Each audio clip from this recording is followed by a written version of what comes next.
Le sigle sindacali della Polizia di Stato di Venezia, SIULP, SIAP, COISP, FSP e SILP CGL hanno incontrato il prefetto Darco Pellos lo scorso giovedì 5 giugno per denunciare l'insostenibile situazione operativa che ci si trova ad affrontare nel territorio del veneziano.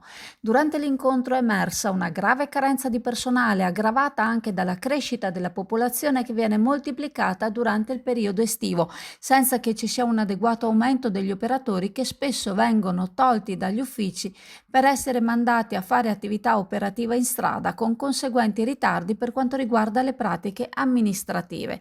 A ciò si aggiungono mezzi obsoleti, mancanza di infrastrutture e un aumento del 30% degli interventi di ordine pubblico a partire dal 2022. I sindacati hanno inoltre denunciato l'assenza di un poligono di tiro adeguato e chiesto vigilanza sul rispetto dei tempi e del progetto per la nuova questura di Marghera. Nulla è stato invece detto riguardo alla situazione della questura di Chioggia. Sembra che comunque che il trasferimento alla cittadella della giustizia Borgo San Giovanni attenda le gare d'appalto per sistemare l'ex tribunale. Il prefetto ha riconosciuto le criticità, si è impegnato per rappresentarle al Ministero, assicurando il massimo impegno soprattutto per il controllo dei tempi per la realizzazione della nuova sede di via Ulloa a Marghera.